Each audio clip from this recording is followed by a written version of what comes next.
how did I land my first IT job? Okay, so it happened to be I ran into one of my old college floor mates at the gym, and I told him that I was very interested in IT, how I just graduated from college and received my bachelor's in business administration, but I also minored in information systems. And when I let him know that I was really interested in like IT and in the world of it, help desk, management and whatnot, he actually referred me to a consulting company called Jones IT, which is more of like a managed service provider, and you would have clients and whatnot. I interviewed with them, told them my greatest interest, why I was very passionate about technology, and that's how I kind of got my first job, was really just through networking with somebody that I went to school with and really studying a lot for the interview, and that was it.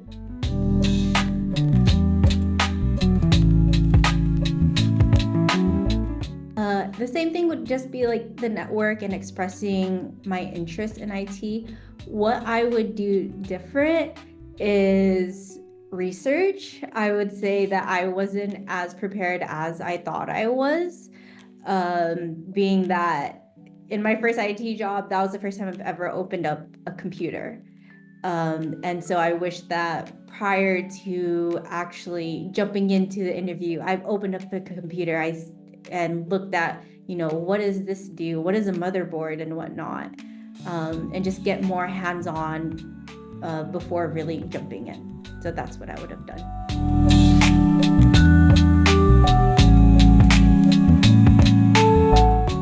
The first thing I tell anyone is to look at the Google certification for IT. I don't remember the full name of it, but when you take that certificate, it really breaks down the basics on what IT teams do, what processes you would follow. It also gives you kind of an outlook as to like a variety of like, oh, these are kind of like applications you can use. Another thing I would do is introduce them to the CompTIA A+. It does give more of a deep dive into hardware, some security, and just open that door into that mindset of what you will or can face, though it's not as hands-on. It does give you an overview of an idea of what an IT person would engage with on their everyday. And the third thing I would tell a person who would like to get into IT is, network. Network is such a generic type of advice to give, but it's true. The more you network, the more you are able to learn, to get more insight, but also it opens opportunity to another door.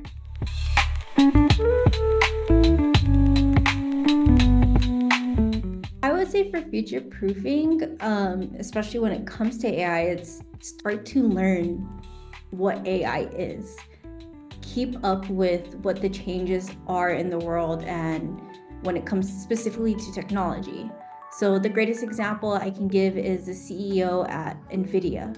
He made a comment that IT will be the next HR leaders for AI, because IT is going to be the ones that's saying, hey, you can't do this, you can do that, you can say this, you cannot say that, especially when it comes to agents that will be brought into the workforce, not only in Salesforce, but on a global scale for other applications. You have to be on top of learning what is new, what is going to be the next tomorrow, because the books that we're buying now, they're old and they're just going to keep getting older. The books that they're now creating, though they seem new right now, once you get them, they're old information. So continue to learn, continue to be up to date. And that's how you can kind of secure your job, future-proof it, and make sure that you'll still be in the game of IT.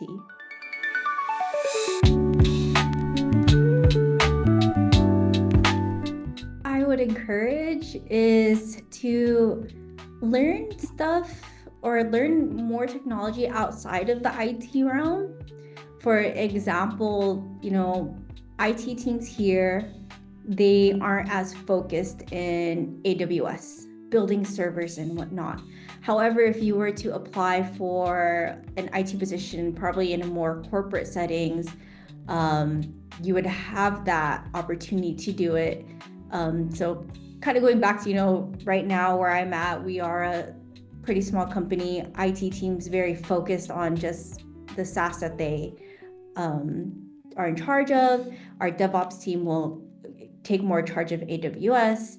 So my kind of advice would be start learning in different areas and different applications and build that knowledge there so it can open more opportunities. So you can still be in IT, but maybe you're going to be a syseng in IT, which will open the doors of more technology jobs. And so you're not really just focused on, okay, well, provisioning, deprovisioning, help desk.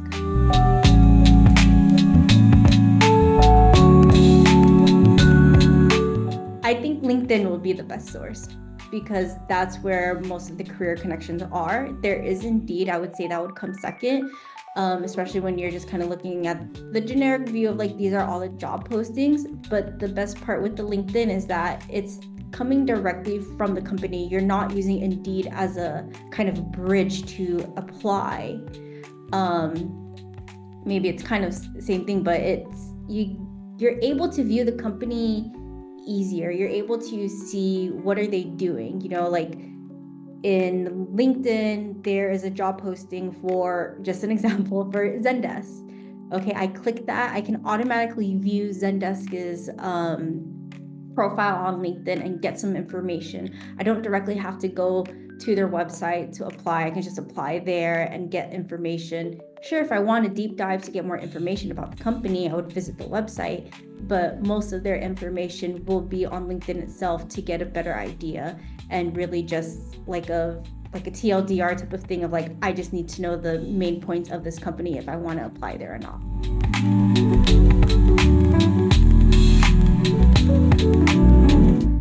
A lot of mistakes that I see is you're showing that you can do something, but when you're asked about it, you can't really talk about it.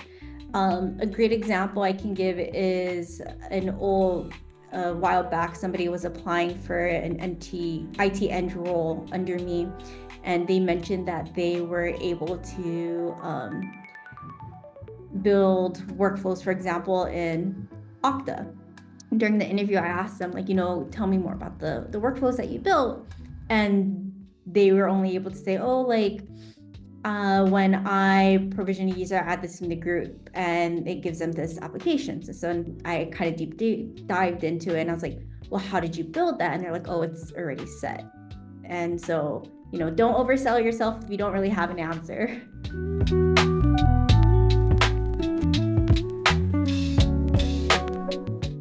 I guess post or companies. So the Hacker News will tell me, oh, there's an exploit in this, or there's an exploit in Chrome, you need to start updating. Aside from that, I'm also on, I believe it's called TechCrunch. I always get it confused with another company name. And I'm able to see what are the new startups, what companies are going into Series C, what companies are going Series B. I also try to read on Forbes. There's I really like the Internet of Things, and that's how I can find out more of what's building in that area. And lastly, it's really the network. So I still keep in touch with a lot of sysengs. I still keep in touch with a lot of directors of ITs to see how are you building your system? What are you looking into? And how are you configuring old processes to be more modern, to be fast, to be more equipped for IT teams?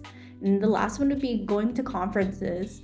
The more you go into tech conferences, whether it be a normal, a regular Okta conference or RSA, depending if you want to get into security, they open the door so you can see what they are offering for other competitors, I would say, for SaaS. What can they cover? But aside from that, when you go to keynotes, that's where you're learning more of hey, this is where the future is going. This is why we're implementing this. These are things we should talk about because in 1 year, everything will change.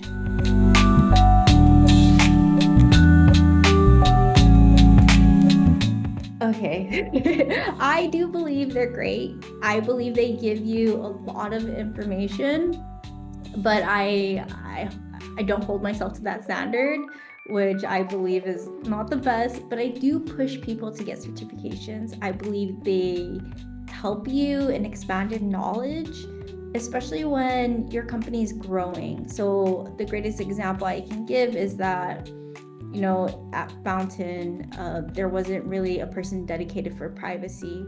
So one of our leaders was like, okay, I'm gonna get a certification so I can learn. And by becoming certified, she was able to open that door to another opportunity and more valuable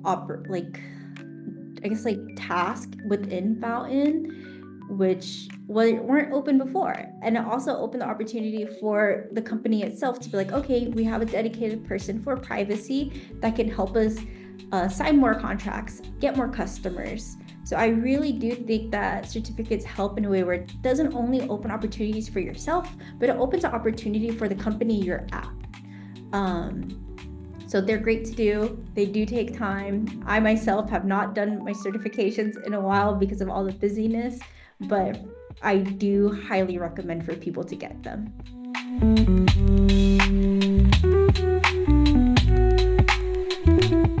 But I would say one of the biggest things I look for when interviewing for somebody to join my team in IT is, are you able to talk? Are you able to be friendly, especially when it comes to people that aren't that friendly? How do you keep your cool, and how do you make sure that you can still get from point A to point B when somebody's probably kind of yelling at you? What I see is that when I want to bring on someone, I want to make sure that you're going to have that positive attitude and still be very optimistic, because you're the person that's going to be troubleshooting, that's helping them. You're the listening ear. And you're the person that's just going to be like, hey, I can do this for you. Hey, I don't know the answer. And I want you to be transparent about it. I don't want you to hide and be like, oh, we're going to do this, and that, when you really can't do that. And I also try to see, like, are you willing to just create a boundary with people? So one of the things that took me a while too was that I was always a yes person, and especially when I first started in IT. And what I like to tell even my direct reports or even my previous reports is that, hey, you have to have this boundary, because they'll take advantage of you, they'll wake you up, and they won't care because they'll know that you'll keep saying yes to them. Let's see. So I guess now going back to what questions I would have one of my direct report ask another person that would want to join the IT team is like, can you give me an example of when you were faced with a troubleshooting issue that you couldn't answer to, and the person that you're helping with is very rude? How do you go about it? And that question kind of tells me that, or with that answer of that question, it will tell me, like, what is your personality? How are you willing to help, but also help yourself at the same time?